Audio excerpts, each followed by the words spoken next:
世间的一切就像链条，只需瞧见其中一环。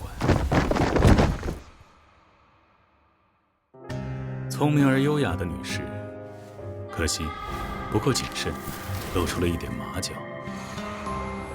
路过的那位绅士，擅长艺术品鉴，有苦杏仁的味道。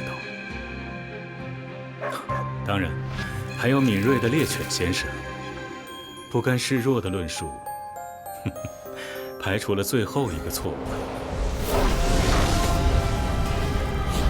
找到了这其中一环。科尔百洛斯已经告诉了我真相。